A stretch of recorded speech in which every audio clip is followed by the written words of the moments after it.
कंवारी ननद। अंजलि की उम्र लगभग 30 साल हो चुकी थी। वो एक स्कूल में टीचर की जॉब करती थी। अंजलि के घर में उसकी माँ के अलावा उसका छोटा भाई और भाभी भी रहा करते थे। 30 साल की उम्र होने के बाद भी अंजलि की अब तक शादी नहीं हुई थी। इस बात को लेकर अंजलि की माँ रुक्मिणी देवी काफी परेशान रहा करती थी।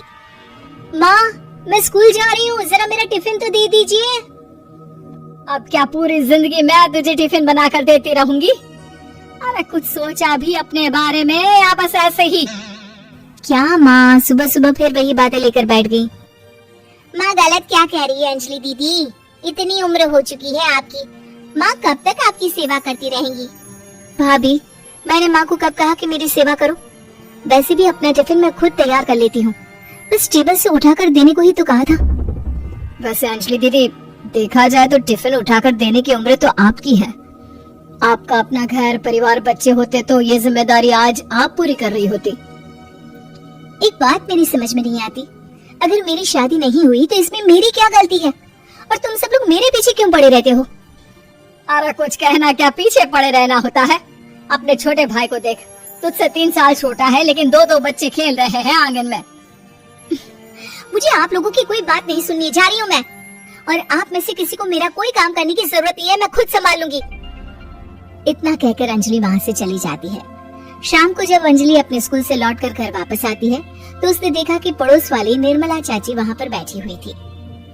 क्या बात है अंजलि बिटिया, नौकरी करके वापस आ गई? जी चाची जी, कैसी हैं आप?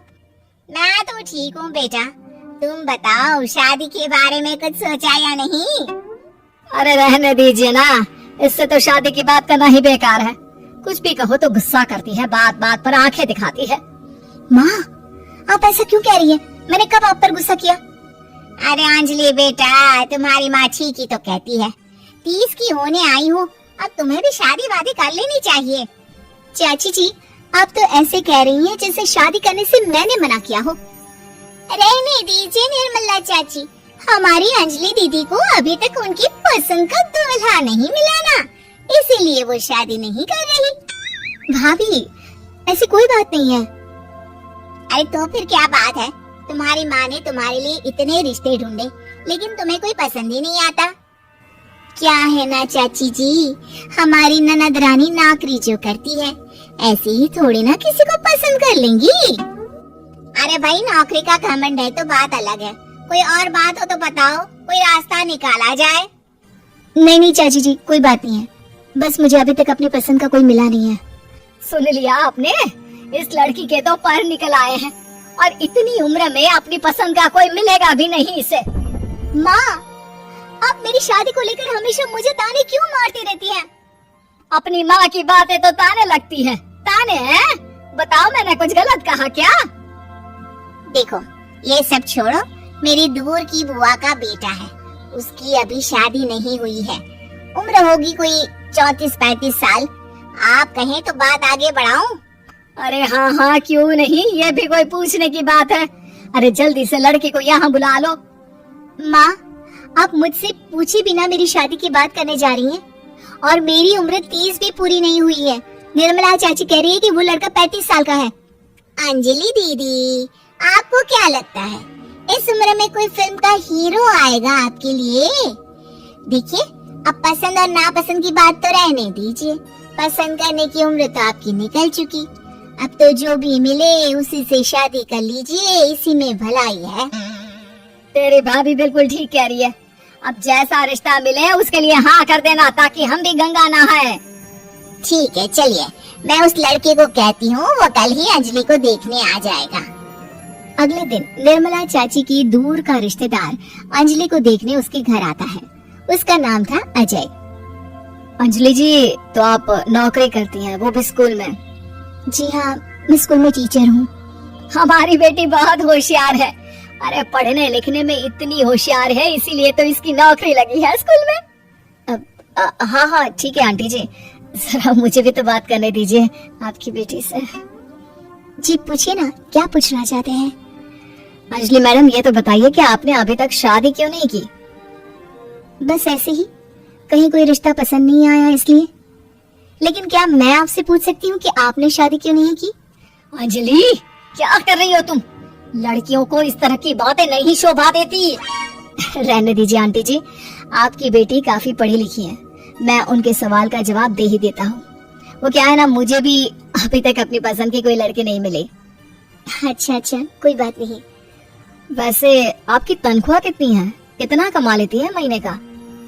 जी यही कोई 25,000 महीने। बस 25,000? इतने से क्या होता है? इतने से तो आजकल घर भी नहीं चलता। आपके कहने का क्या मतलब है?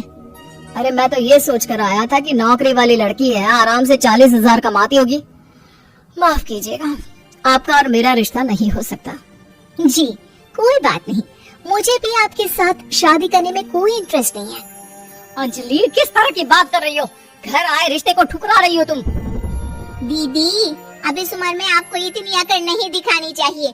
अच्छा खासा रिश्ता हाथ से निकल गया, कहीं ऐसा ना हो कि जिंदगी भर कुंवारी ही रह जाओ आप। कुछ दिन और ऐसे ही निकल जाते हैं और अंजलि की शादी कभी नहीं होती। अंजलि के परिवार वाले बिंदास उसे ताने मारते रहते हैं, लेकिन अंजलि एक बड़ी नौकरी की तैयारी करती है और उसमें सिलेक्ट होने के बाद अंजलि को एक बहुत बड़ी नौकरी मिल जाती है। अब तो दीदी के नखरे और भी ज्यादा बढ़ जाएंगे भाई, अब तो इतनी बड़ी नौकरी जो लगी है। अब इनकी शादी होने से रही। माँ, मुझे नौकरी के लिए दूसरे शहर जाना पड़ेगा। आप जानती हैं ये बहुत बड़ी जॉब है और इसमें पैसे भी बहुत ज्यादा मिलेंगे। अच्छा, कितने पैसे मिलेंगे बेटा? माँ, मुझे हर महीने 90,000 सैलरी मिलेगी। क्या? अरे वाह वाह, ये तो बहुत अच्छी बात है। लेकिन फायदा क्या? कितने भी पैसे मिले, शादी तो हुई नहीं ना तुम्हारी। अंजलि नौकरी करने के लिए दूसरे शहर में चली जाती है और जब कुछ महीनों के बाद वो वापस घर आती है तो उसे अपने पति के साथ देखकर उसके घर वाले हैरान रह जाते हैं। अरे अंजलि, तूने शादी कर ली और हमें बताया तक नहीं।